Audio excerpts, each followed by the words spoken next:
Chapter 19. The Egg Sack. Next morning, when the first light came into the sky, and the sparrows stirred in the trees, when the cows rattled their chains, and the rooster crowed, and the early automobiles went whispering along the road, Wilbur awoke and looked for Charlotte. He saw her up overhead in a corner near the back of his pen. She was very quiet. Her 8 legs were spread wide. She seemed to have shrunk during the night. Next to her, attached to the ceiling, Wilbur saw a curious object. It was a sort of sack or cocoon. It was peach-colored and looked as though it were made of cotton candy. "Are you awake, Charlotte?" he said softly. "Yes," came the answer. "What is that nifty little thing? Did you make it?" "I did indeed," replied Charlotte in a weak voice. "Is it a plaything?" "Plaything? I should say not. It's my egg sack, my magnum opus." "I don't know what a magnum opus is," said Wilbur. "That's Latin," explained Charlotte. "It means great work. This egg sack is my great work, the finest thing I have ever made." "What's inside it?" asked Wilbur. "Eggs?" 514 of them," she replied. 514? said Wilbur. "You're kidding." "No, I'm not. I counted them. I got started counting, so I just kept on, just to keep my mind occupied."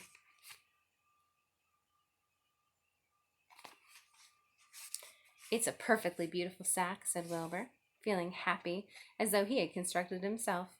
"Yes, it is pretty," replied Charlotte, patting the sack with 2 of her front legs. "Anyway, I can guarantee that it is strong. It's made out of the toughest material I have. It's also waterproof. The eggs are inside and will be warm and dry." "Charlotte," said Wilbur dreamily, "are you really going to have 514 children?" "If nothing happens, yes," she said. "Of course they won't show up till next spring." Wilbur noticed that Charlotte's voice sounded sad. "What makes you sound so downhearted? I should think you'd be terribly happy about this." "Oh, don't pay any attention to me," said Charlotte. "I just don't have much pep anymore. I guess I feel sad because I will never see my children." "What do you mean you will never see your children?" "Of course you will. You'll see all of them. It's going to be simply wonderful next spring in the barn cellar, with 514 baby spiders running around all over the place. And the geese will have a new set of goslings, and the sheep will have their new lambs." "Maybe," said Charlotte quietly. "However, I have a feeling I'm not going to see the results of last night's efforts. I don't feel good at all. I think I'm languishing, to tell you the truth." Wilbur didn't understand the word languish, and he hated to bother Charlotte by asking her to explain. But he was so worried he felt he had to ask. "What does languishing mean?" "It means I'm slowing up, feeling my age. I'm not young anymore, Wilbur. But I don't want you to worry about me. This is your big day. Look at my web. Doesn't it show up well with the dew on it?" Charlotte's web never looked more beautiful than it looked this morning. Each strand held dozens of bright drops of early morning dew. The light from the east struck it and made it all plain and clear. It was a beautiful piece of designing and building. In another hour or 2, a steady stream of people would pass by, admiring it and reading it and looking at Wilbur and marveling at the miracle. As Wilbur was studying the web, a pair of whiskers and a sharp face appeared. Slowly Templeton dragged himself across the pen and threw himself down in a corner. "I'm back," he said in a husky voice. "What a night!" The rat was swollen to twice his normal size. His stomach was as big as a jar of jelly.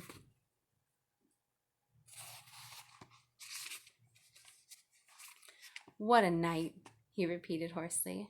"What feasting and carousing! A real gorge. I must have eaten the remains of 30 lunches. Never have I seen such leavings. And everything well ripened and seasoned with the passage of time and the heat of the day. Oh, it was rich, my friends, rich." "You ought to be ashamed of yourself," said Charlotte in disgust. "It would serve you right if you had an acute attack of indigestion." "Don't worry about my stomach," snarled Templeton. "It can handle anything. And by the way, I've got some bad news. As I came past the pig next door, the one that calls himself Uncle, I noticed a blue tag on the front of his pen. That means he's won first prize. I guess you're licked, Wilbur. You might as well relax. Nobody's going to hang any medal on you. Furthermore, I wouldn't be surprised if Zuckerman changes his mind about you. Wait till he gets a hankering for some fresh pork and some smoked ham and crisp bacon.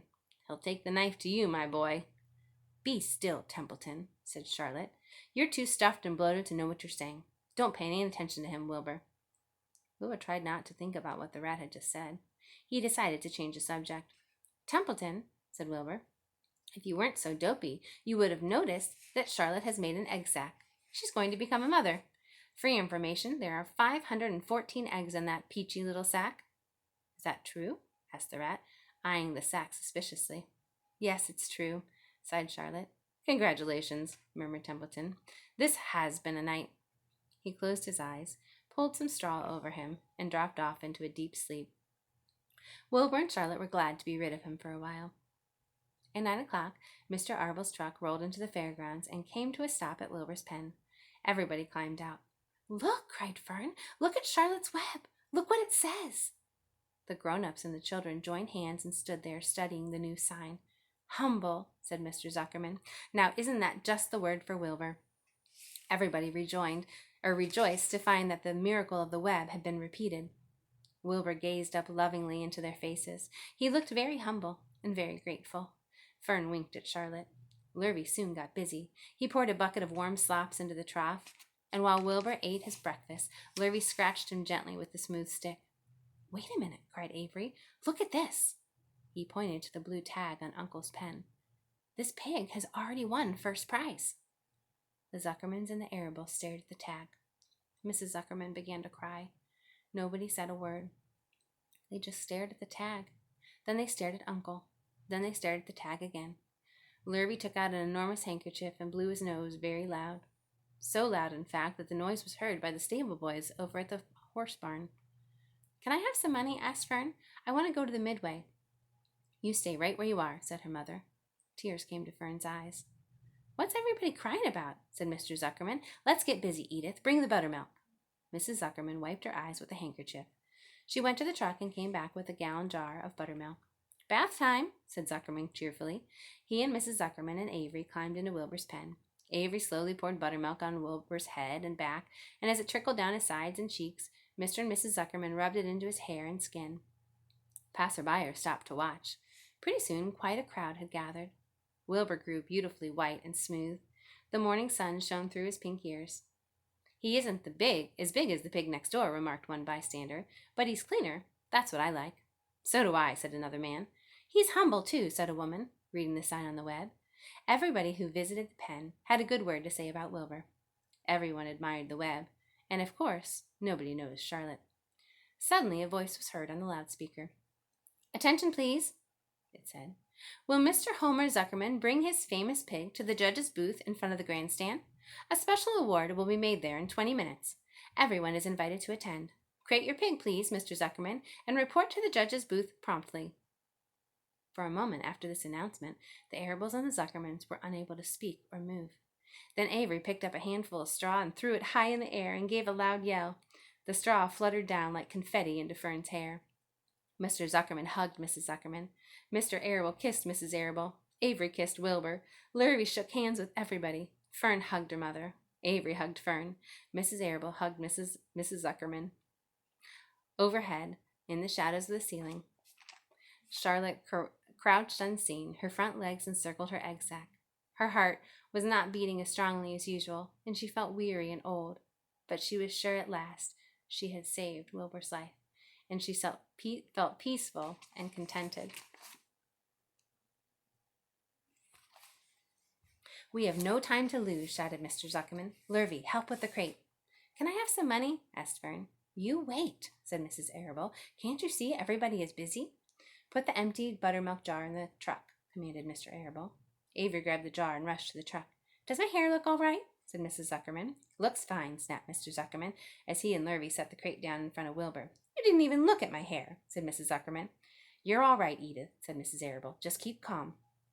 Templeton, asleep in the straw, heard the commotion and awoke. He didn't know exactly what was going on, but when he saw the men moving Wilbur into the crate, he made his mind to go along. He watched for his chance, and when no one was looking, he crept into the crate and buried himself in the straw at the bottom. "All ready, boys?" cried Mr. Zuckerman. "Let's go." He and Mr. Arable and Lurvy and Avery grabbed the crate and boosted it over the side of the pen and up into the truck. Fern jumped aboard and sat on the side of the crate. She still had straw in her hair and looked very pretty and excited. Mr. Arable started the motor. Everyone climbed in, and off they drove to the judge's booth in front of the grandstand. As they passed the Ferris wheel, Fern gazed up at it and wished she were in the topmost car with Henry Fussy at her side.